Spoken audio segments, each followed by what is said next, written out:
Estamos en contacto directo ahora desde los Estados Unidos con Robert Valencia, que es analista internacional allí en los Estados Unidos. Y hablábamos, Robert, aquí en la mesa, respecto a una dictadura prácticamente insoportable, pero a la vez también con una acción militar en territorio soberano que pareciera estar peleado con la legalidad internacional, ¿no? No sé cómo lo están viendo allí.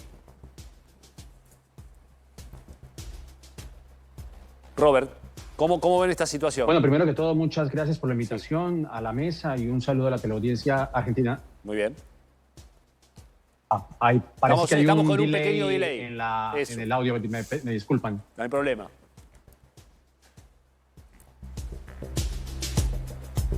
Coméntame, por favor. Vale, no sé si me escuchan ahora, pero bien. Sí, lo que estaba diciendo, escuchando la mesa, el argumento que ustedes estaban presentando, hay un delay tremendo, pero voy a continuar. Y hay un eco, me disculpan.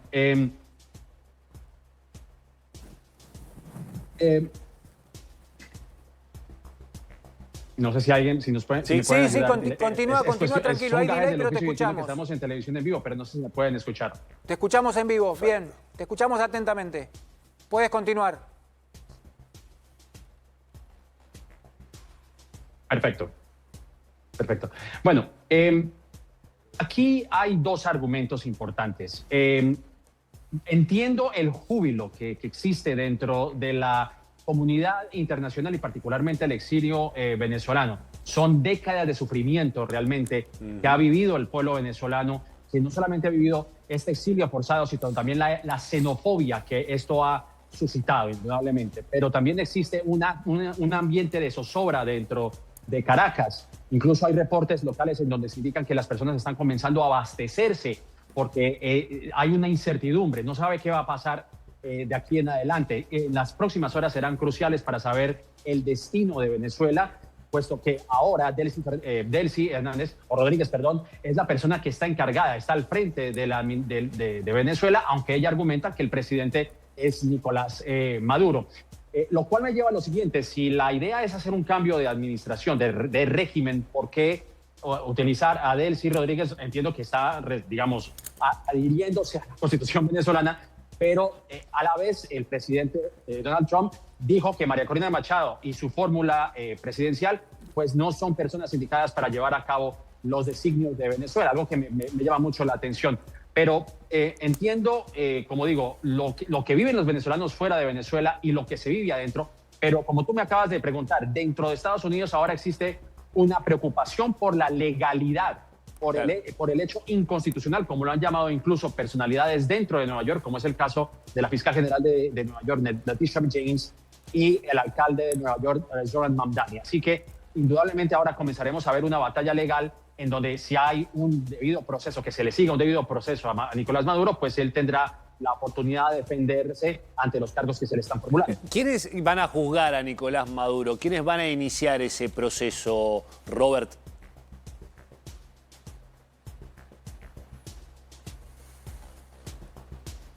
Pues hasta el momento el Departamento de Justicia ya emitió una orden, o digamos un documento que habla sobre los cargos que se le formulan a Nicolás Maduro. Ahora veremos si habrá una selección de una corte, un jurado que formule los cargos. Y aquí yo creo que va a ser lo más importante, porque los cargos que se le imputan a Nicolás Maduro es de narcotráfico, entre otros cargos en los cuales se señala que Maduro tenía armas que querían, digamos, incursionar a los Estados Unidos y operar de manera militar. Pero obviamente el gobierno tendrá la oportunidad de presentar esos cargos y el jurado decidir si estos cargos son sostenibles o no. De aquí en adelante se presentará una ardua lucha judicial, tratándose de la figura de Nicolás Maduro, por supuesto. ¿Hay una grieta en los Estados Unidos respecto a la acción de Donald Trump en Caracas?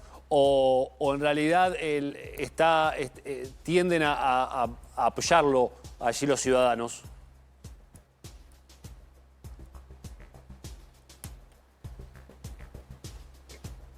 Pues eso es una pregunta interesante, porque realmente la campaña de Donald Trump se dirigió a hacer Estados Unidos primero, America First. Y esa fue una de las preguntas que se le formularon durante su rueda de prensa, es cómo ese tipo de acciones garantiza que Estados Unidos es la prioridad para este gobierno, mientras que Donald Trump se dirigió diciendo que lo importante era estar rodeado de buenos vecinos en lo que él básicamente considera su patio, el Monroe 2.0, como lo señaló precisamente en esa misma rueda de prensa.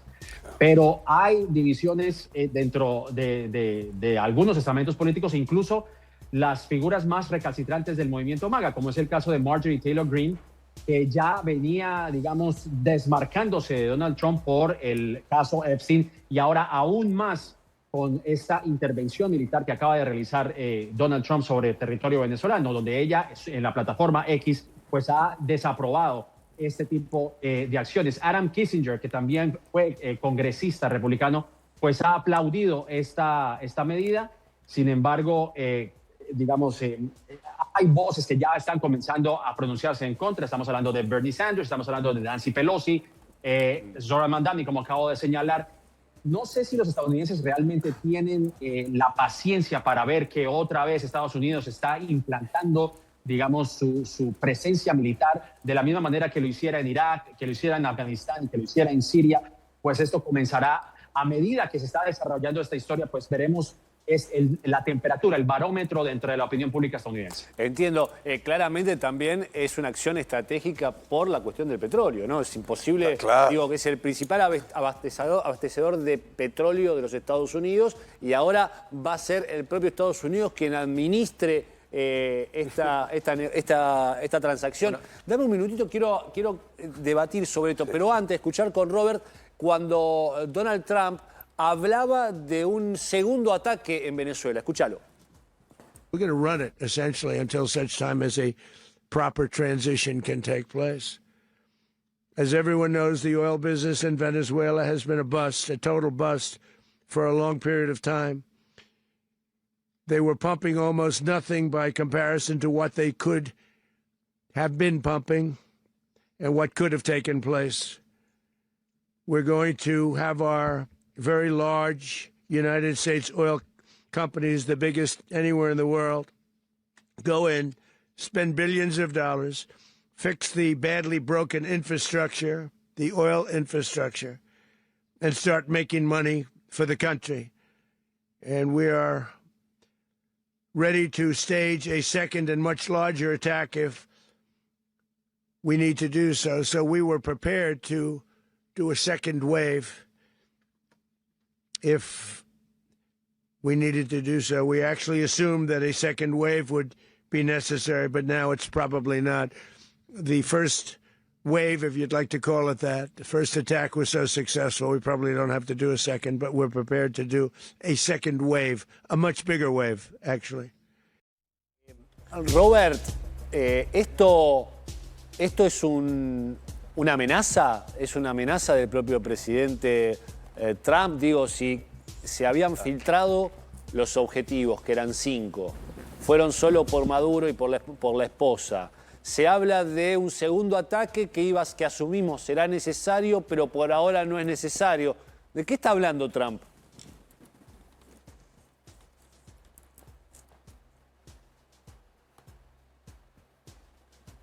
Yo considero que en el segundo punto, básicamente lo que se diría coloquialmente, le está dejando la pelota en el lado de la cancha del oficialismo en Venezuela. Exactamente. Específicamente con Delcy Rodríguez, Diosdado Cabello y otras figuras del chavismo. Es decir, que si no logran una transición con la oposición, en este caso, aunque Donald Trump dijo que María Corina Machado y Edmundo Rodríguez no son personas adecuadas para manejar el país y que Estados Unidos sería el país que comande los designios de Venezuela, pues yo creo que ese es el mensaje surrepticio que ha dejado el presidente. Es decir, que si ellos no negocian una transición con la oposición, en ese sentido, pues habría una segunda intervención militar. Eso es como lo interpretaría yo, pero indudablemente el mensaje de Donald Trump, en mi opinión, deja muchos resquicios, muchas lagunas interpretativas, argumentativas, porque habla de que las compañías petroleras van a invertir en Venezuela. Bueno, eso no es factible,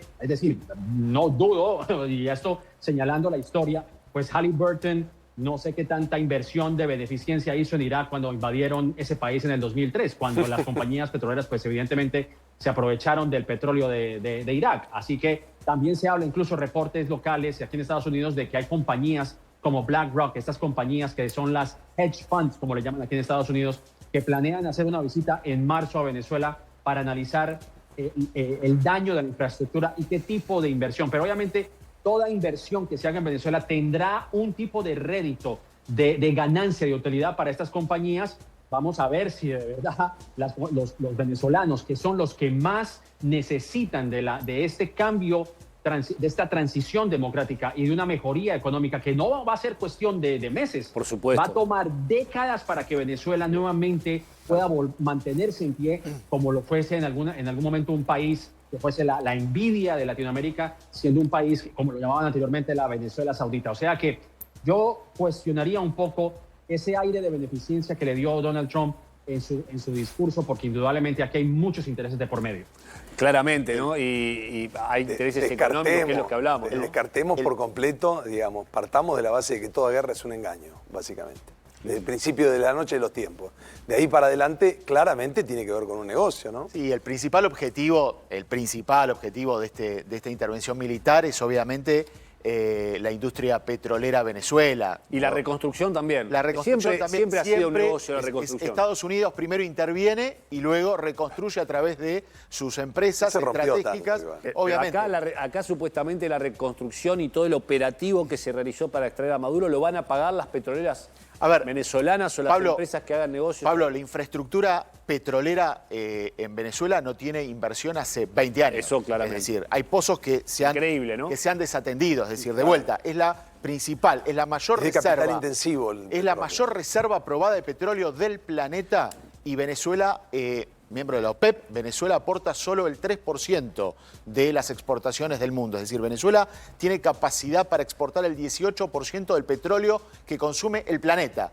Exporta apenas el 3%. Está absolutamente muy por debajo de sus posibilidades. Subutilizada. Eso porque con lo cual, la capacidad de los mandos para poder desarrollar. Por supuesto, porque ha habido una desinversión fenomenal. Porque además es capital intensivo y porque además vos necesitas para todo eso, necesitas prospección, necesitas una inversión, todo lo que se llama un plan de negocios muy complejo, que no estaba dado, porque además vos cuando haces eso también tenés que saber dónde lo vas a colocar y a qué precio. Y porque ponen también, ponen gente incapaz. No, el régimen venezolano, cuando asume Chávez y después Maduro, cambiaron la cúpula directiva de PDVSA muchas veces, llevando gente más adicta al poder que aquellos que saben y que entienden PDVSA, para que se entienda. O sea, no eran cuadros técnicos, por supuesto, sino cuadros políticos. Exactamente. Digo, PDVSA es como nuestra YPF acá en Argentina y la han destruido. ¿No? Tal cual.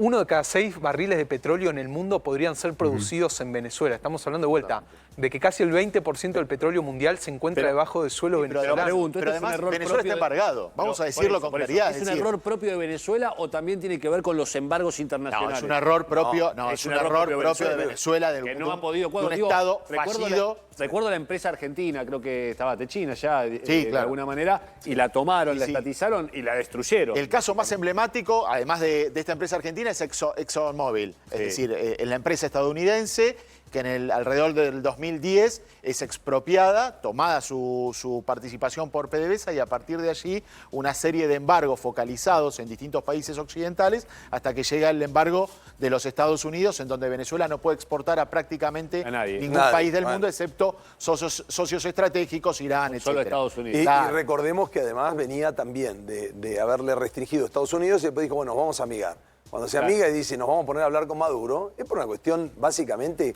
que tenía que ver con que Estados Unidos dejaba de ser un importador directo para ser un exportador, porque recordemos también que empieza a proveerle petróleo, gas licuado, que no le proveía a Europa. Y esto tiene que ver con la intervención, con que Rusia deja de proveer a Europa, por lo menos de manera legal, vamos a decir, porque después logran triangularlo a través de otro lado. Pero digo, el negocio, digamos, multimillonario del petróleo, estamos hablando multimillonario, un solo pozo, estamos hablando de muchos miles de dólares, de millones de dólares, tiene que ver con esto, digamos, tiene que ver con que es un negocio donde vos también estás en un club de amigos y hay que ver quién, cómo te dejan y todo lo demás. No es que solo hay desinversión, solo fueron tontos. Y además, no solo es el petróleo. Recordemos que en esta nueva etapa del mundo, Estados Unidos se posiciona sobre reservas de tierras raras también. Yo te doy dos elementos. No solo el oro. No solo el oro. Hay operaciones clandestinas en Venezuela por el oro. Por supuesto, toda la faja del Orinoco. No, el oro es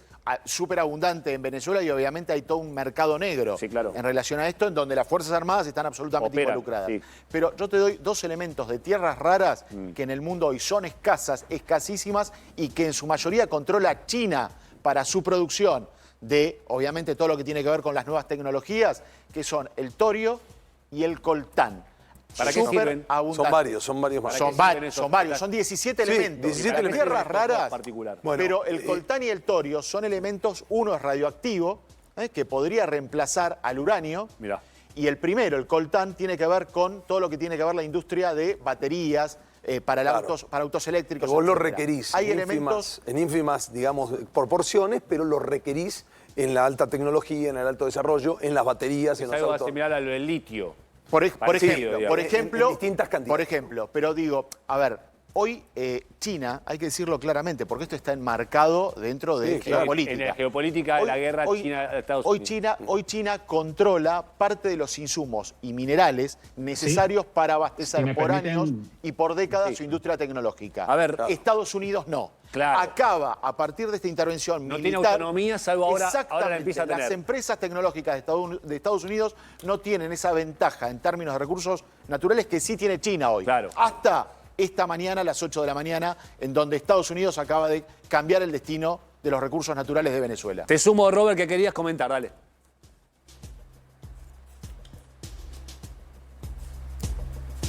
Sí, bueno, todo esto ha sido muy, muy interesante y lo cual nos lleva en un plano general a lo que realmente quiere hacer la administración, ¿no? Donde se habla de que sí, que el pueblo venezolano va a ser liberado de una tiranía que ha acabado con la infraestructura venezolana desde hace décadas. Pero, ¿cuál fue el motivo principal por el cual Nicolás Maduro fue atraído aquí a la ciudad de Nueva York, al distrito sur de Nueva York, en donde se le estará formulando un juicio? Y es que supuestamente Venezuela es uno de los principales exportadores de fentanilo, cuando todos sabemos que eso no es así. ¿No es México? Si bien ha sido un puente de conexión de exportación de droga, más que todo hacia Europa, más que a Estados Unidos, es México por medio de compañías clandestinas en China que ha introducido el fentanilo en Estados Unidos. Claro. Y en el discurso que dio Donald Trump le dijo, y cito textualmente, dijo: el presidente de Colombia tiene que protegerse el trasero porque también podrían detrás de él. A ver, si la motivación es invadir países con el fin de controlar el flujo de drogas de Estados Unidos, pues estaríamos viendo de manera ya prácticamente abierta lo que quiere hacer Donald Trump, lo que llaman el corolario Trump, que es nada más que una actualización de la doctrina Monroe. Pero realmente, ¿qué es la motivación del presidente, o por lo menos del régimen de aquí de Estados Unidos, para atacar a otro régimen en el caso de Venezuela? Es eso, es hacerse al petróleo, pero obviamente la oposición y aquellas personas que se habían visto afectadas por el gobierno venezolano, pues toman como una enorme ganancia y una victoria el de extraer a Maduro de territorio venezolano. Pero creo que aquí existirá una gran incertidumbre, porque como vuelvo a mencionar al comienzo de esta emisión, son horas claves las que se van a vivir aquí, que se viven aquí en Estados Unidos, pero también en Venezuela, en cómo se dirigirán los designios de ese país. Pero me llama mucho, y concluyo con este punto importante, porque si el punto es de detener a Nicolás Maduro por cargos de narcotráfico, entonces, ¿por qué le otorgó un indulto al expresidente de Honduras, José Orlando Hernández, que incluso fue, declarado culpable en la primera administración de Donald Trump, y ahora en la segunda lo perdona? Y en el discurso que dio el día de hoy es que simplemente guarda lealtad a ciertas ideologías de derecha. Mencionó a Bukele, mencionó a Milei, mencionó al presidente de Chile y también mencionó al presidente de Honduras de corte de derecha, diciendo que, así como le pasó a Donald Trump, pues que Joe Biden había tratado mal a José Orlando Hernández, a pesar de que ha sido un declarado contribuyente del flujo de drogas desde la administración de Honduras, lo cual ha creado una disonancia cognitiva dentro de la psiquis estadounidense. Claro que sí. Robert Valencia, muchas gracias por este análisis desde los Estados Unidos. Gracias, Robert.